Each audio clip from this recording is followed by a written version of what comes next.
Today's edition of the podcast is brought to you by Coach Me Plus. Coach Me Plus is the leader in athlete management software and a product that I've been lucky enough to be using for a little over a year now.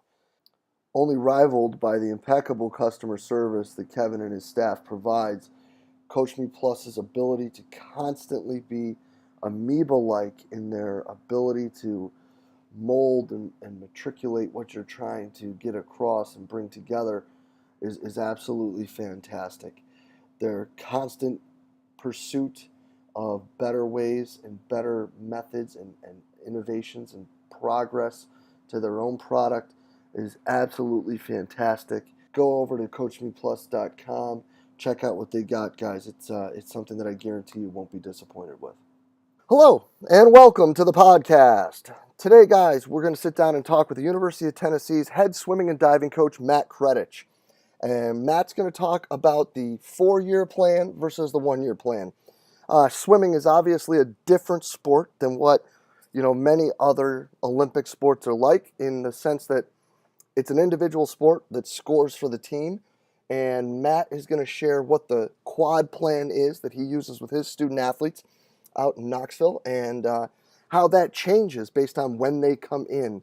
Whether they're going to be a freshman this year and they have 4 years to prepare, or a freshman in 2 years and they only have 2 to prepare for trials in the Olympics. It's really some cool stuff, guys. He's really open and honest about how he motivates athletes, how he figures out what stressors are best for them, how they monitor them, all these things. Matt is an absolute rock star, and I can't thank him enough for sharing so openly and honestly as he did. I hope you guys enjoy this talk as much as I did. Let's get right to it. Matt, thanks for being on with us today, buddy. It's great to have you, Jay. It's actually great to see your bearded face. Yeah. Your Skype picture looks a little different than the reality. Yeah, well, every now and then the seasons change and we need a different little look here, Yeah. So we just finished one of the quads, one of the 4-year periods leading in between Olympics, and dealing with the aquatic athlete and the college level. You're working in both the yearly process and the 4-year process. So let's talk first about how those two work together. Yeah, that's you kind of have to overlay the college career with their goals as far as any kind of international success might go. And for some people, talk of the Olympics is not really inspiring to them because it's a little intimidating. I've seen, and it's probably more common with female athletes, I've seen women who I think should be, thinking of themselves as a potential player in the next Olympic Games, who, as soon as the Olympics are mentioned in terms of them, they get a little bit panicked. So in some ways, the planning that I do as a coach has got to be a little bit ahead of where they see themselves. And so for some athletes, it's important for me to anticipate that at some point between now and Olympic trials, they're going to be ready to say, okay, I want to be a player here. For others, it's really clear when they come to Tennessee that that's what they want to pursue. They want to pursue peak performance either at Olympic trials or at the Olympic Games. And so in the time that we have, that plan looks a little bit different for somebody who's going to be, let's say, a college athlete for 3 years before the Olympic Games, 2 years, or 1 year. And also in this case, with our freshmen now, 4 years. So they're in a unique position. I'm recruiting to another position where people with Olympic aspirations are going to have 3 years here. And then we'll, continue to talk about what a 2-year plan looks like and what a 1-year plan looks like. For others, whether it's the Olympic Games or not, the plan looks fairly similar. And in that sense, the first year is really all about assessing how they respond to different types of training. I think that the question that we have to ask of everybody all the time is, what's the best next step to get them where they want to go? And for ones that we haven't coached before, we have to do some assessment. We've got to put them where we think they're going to fit best, and then watch really carefully to see how they respond to different kinds of training. If they are really aggressive or high responders in a positive way, that's great.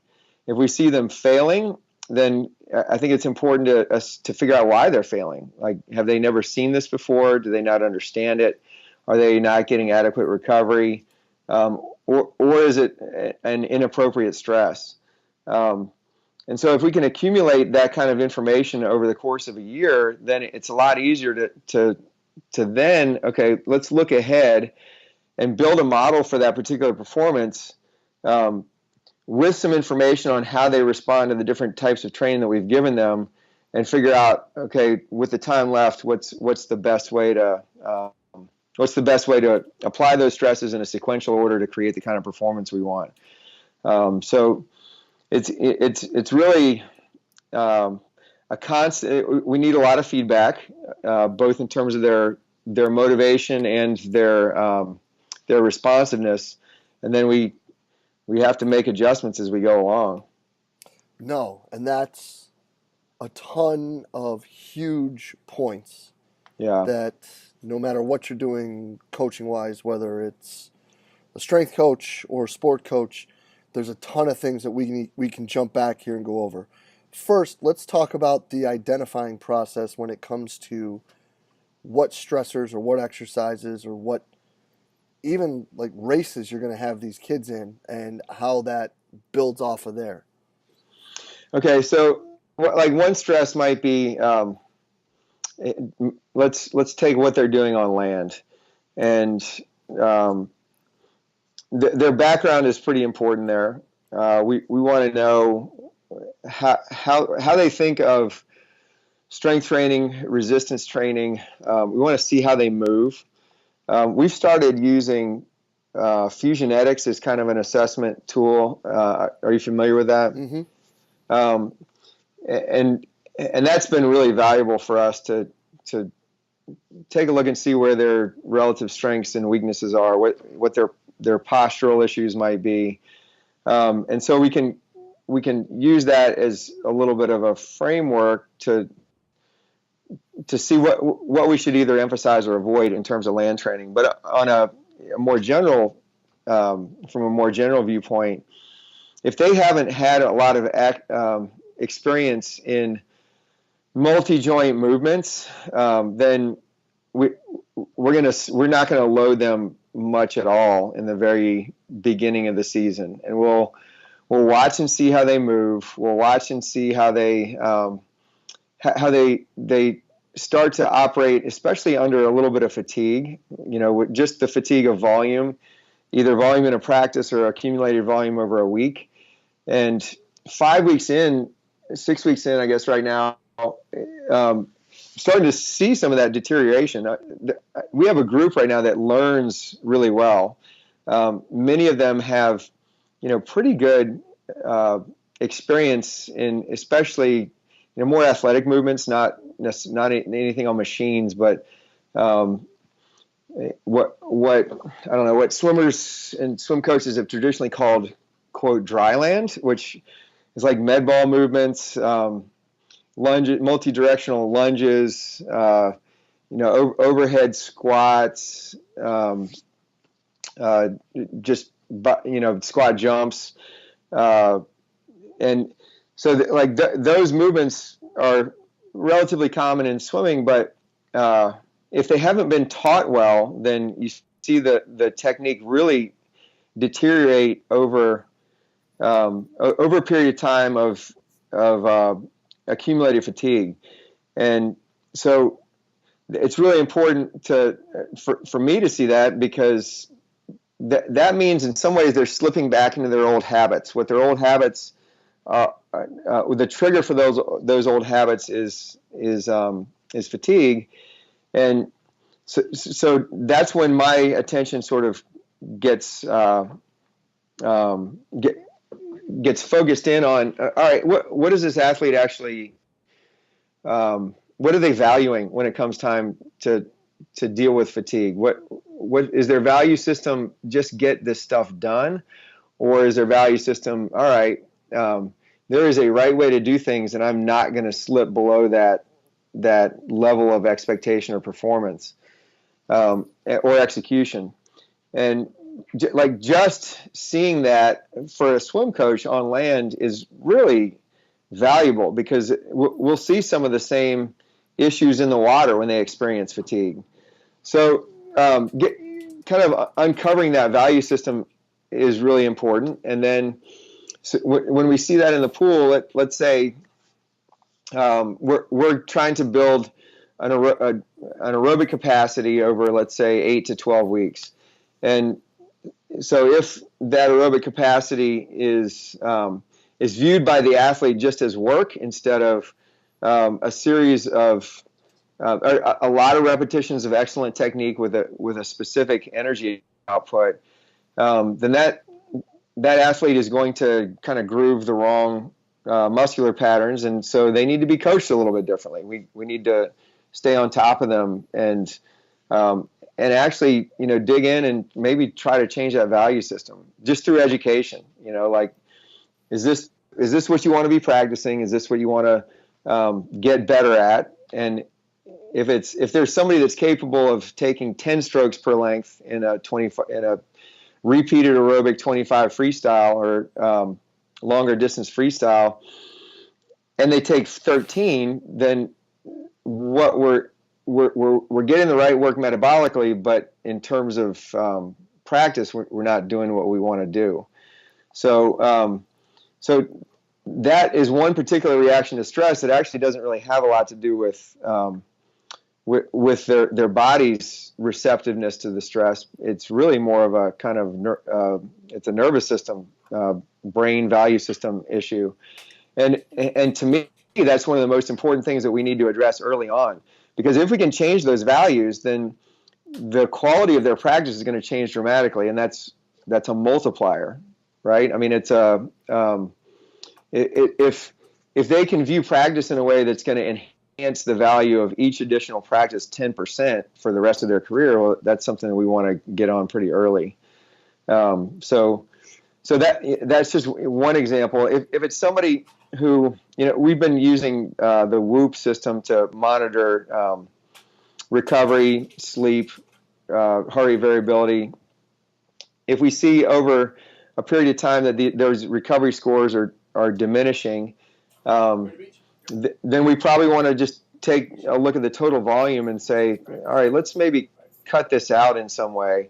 If we see a repeated pattern of diminished performance or recovery scores, let's say on Thursdays, and they never come back on Friday and Saturday, and they're not really starting at a higher level the next Monday, then we can change the structure of the week. And in some cases, we've seen what we do Wednesday may need to be much more of a lighter load, recovery-oriented stuff like yoga or really low-end aerobic work, really high speed, low repetition nervous system work, and that refreshes them for Thursday. So we take these various inputs and essentially decide, is this an appropriate stress? Is the stress enough? Is it too much? And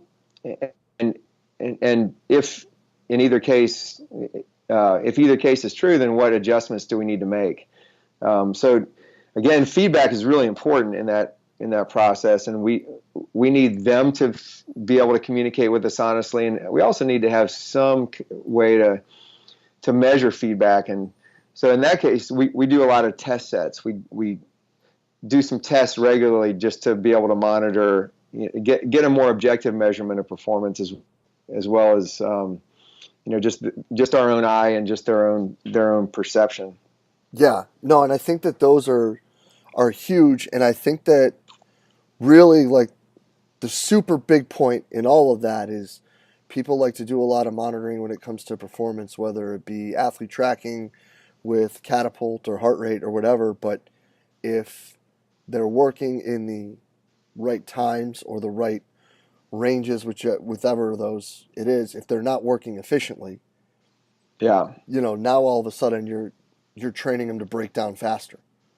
Yeah, there's no question. And it's when they get into more of a protective mindset rather than let's get after this kind of an attack mindset, then we find those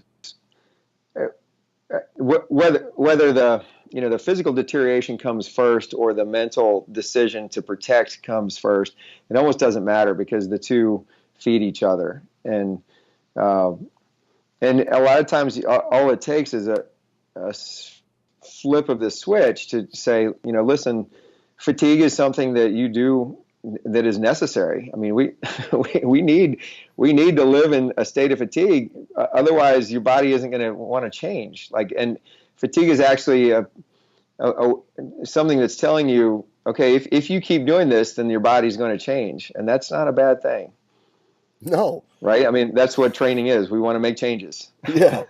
Yeah, no, if you were good enough, then you'd just be good enough. Yeah, let's just cruise then. Right. So we just talked about how that plan looks. Now let's talk about how that plan can change. So when we're looking at from the 1 year plan where you're making your modifications and your adaptations, how does that affect and then become altered based on whether I'm a freshman in the class of 20, what are they? Are they 21 right now? Or is it 2020? We're recruiting the class of 21. The freshmen right now are 20s. Yeah, so what would be the difference between the 20s and then maybe the 22s? Well, when the 22s come in, we'll have 2 years with them. And so this process needs to be shortened. And for the 20s right now,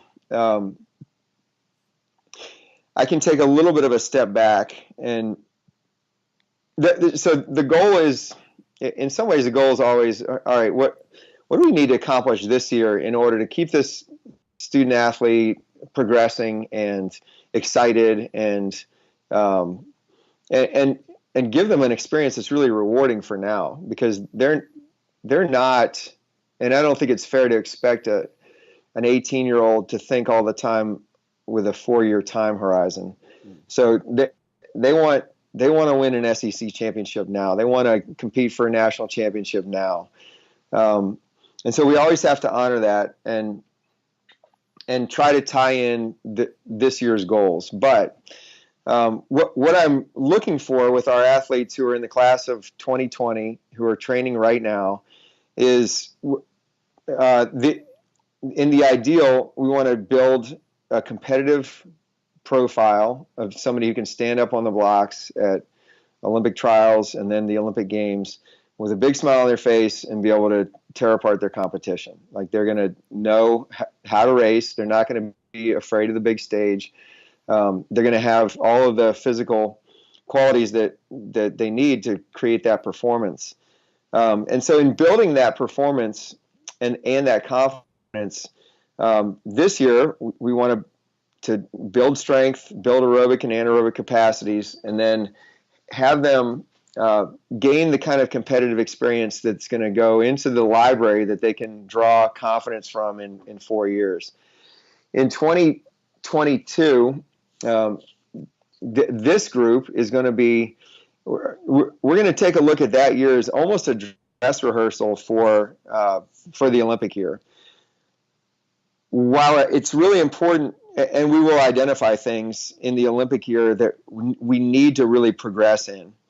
The training structure of the pre-Olympic year is going to be what I would like for this particular class is I'd like that training structure to be very similar to what we're going to go through in the Olympic year.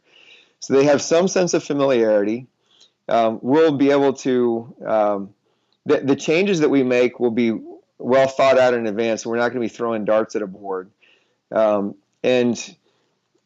some of the competitive experiences they're going to have will be analogous. So they'll be able to point back a year and say, I did this in April. We're going to go to Mesa, for instance, for a Grand Prix meet. I'm gonna swim faster in Mesa than I did last year because I've made progress in these areas. Um, with the freshmen who come in 2018 for the 18-19 season, that's going to be a little bit different. Everything is going to be compressed, and so we're going to have to take that year as a learning year. Make sure that we're moving them forward in measurable ways, and then put together the best training plan that we possibly can with the information we have from that year, and of course from their coaches back at home, and so we don't get the benefit really of a dress rehearsal. We basically we're going to take a shot, and it'll be well educated, but it won't be. We won't have the same kind of we won't have the same focus in the year before that we'll have with these current freshmen, and that is kind of part of the game. So we'll take a look at what they need. To me, the confidence is the most important thing. Their attitude on the blocks. We see so many people freeze, whether they're 32-year-old veterans or 16-year-old first timers. We see so many people freeze at Olympic trials, and these are people who have a shot. They have a shot to make the Olympic team. The ones who have a plan, who are lacking doubt, and who have some kind of competitive experience to draw on to give them context and confidence. Those are the ones who ended up making the team this year, and that'll always be the case. So we want to put those pieces in place for everybody, but obviously the time frame is different, and then the progression is a little bit different too. Yeah. No, and I think that another huge point that you brought up is communicating and making sure the athletes understand what specific things they're working on and how that's going to carry over to that performance. Yeah. Are there any specific ways that you guys do that at UT? Yeah, we sit down at the beginning of each year and we spend the first, 6 to 8 weeks in identifying some technical priorities. And so those are the priorities in the major events, really in all strokes, but in the major events, the few technical priorities that we feel like need to be addressed. And we have to have ways to measure that. Some of it's just video, but we also have the benefit of operating in a pool where the measurements never really change. In a 25-yard or a 50-meter pool, their stroke count and their time in November in Knoxville should be the same in a similar pool, or at least can be measured against the same pool in North Dakota in June. So our ability to measure in swimming in some ways is pretty good, at least within the confines of a competitive pool. And so stroke count is a measurement of efficiency. And so if we ask them to make a change, then we've got that distance per stroke kind of measurement. That's one thing that we pay a lot of attention to. We also we do use lactate training for some of our best athletes, or lactate testing is for some of our best athletes. We can get a profile of their aerobic and anaerobic capacities, and we can measure that against efficiency. So we can see how they're creating a particular speed over a particular distance, and so with those measurements of efficiency and capacity, we've got some pretty good information just to see where they are. And then if we make a training decision based on that information that says, okay, this is where we want to go, then we'll retest it obviously in 4 to 6 weeks to see whether that was effective or not. And to see what effect the training did have on them. And it's never exactly what we want, but it's always informative. We always learn something from it. And it's important for me to have the athletes really understand that, like understand what the feedback in any realm means, whether it's video feedback, lactate feedback, test set feedback. Um, and then it's important for them to know how we're addressing what the information that or how we're utilizing the information we got through the next phase of training, how their focus can change and needs to be altered in order to really address what it is we're trying to address. So the communication with the athletes is really important.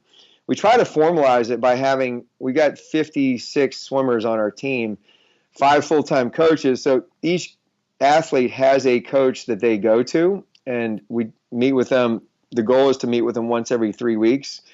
We will certainly talk to them every day in practice, but I think the formal meeting is really important. We just sit down and say, here are the technical priorities, here are the tactical priorities if we're into race season. Here are the metabolic development profile changes that we're trying to make. And so if they understand that this is where we're headed and this is what we're trying to do, then practice, I think, does become a lot more effective. If they're just on the receiving end of everything and we say, hey, trust me, I know what I'm doing, then they're just taking it, and it's not the same kind of, we're not really treating them as adults and full participants in the process. Well, yeah, and then if they're just sitting there and going through the motions because they're doing what you're telling you, they're not invested, and then you're not going to get the ROI to the training anyway. That's so true, and all the lack of investment leads to other issues like a little bit of doubt, disengagement, and everything that comes along with that, and that can actually wreck a team. Oh yeah, especially a team that thrives at having to be at practice at 5:30 in the morning. Yeah, there are a lot of things.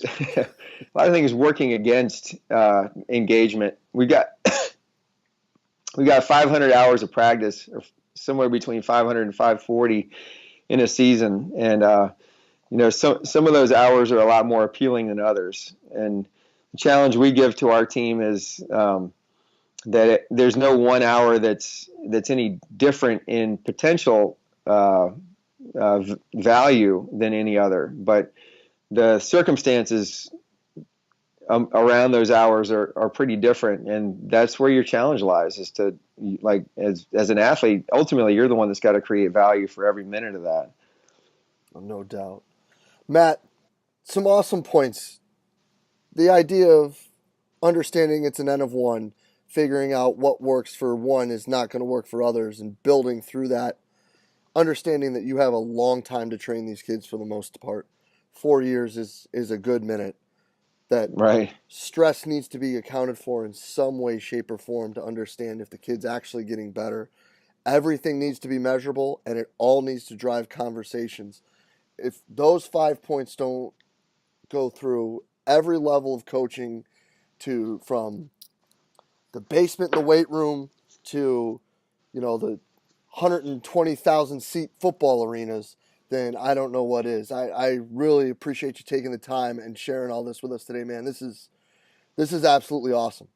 Cool. Well, it's great talking to you, Jay, and I really appreciate you having me on. I think that the two most important reminders that I have to give myself, and the reminders to me always come from failures and shortcomings. And the most recent, maybe even the most painful ones, really have to do with I think the last 2 points you made, that the athlete has to be they've got to. We have to look at this as a partnership, and if I, as a coach, it doesn't matter how much I know as a coach and how well constructed my program may be. If they don't understand it, and if they sense that they're doing it for some reason other than their own, that this is an essential part of their own life, then it's not going to work. And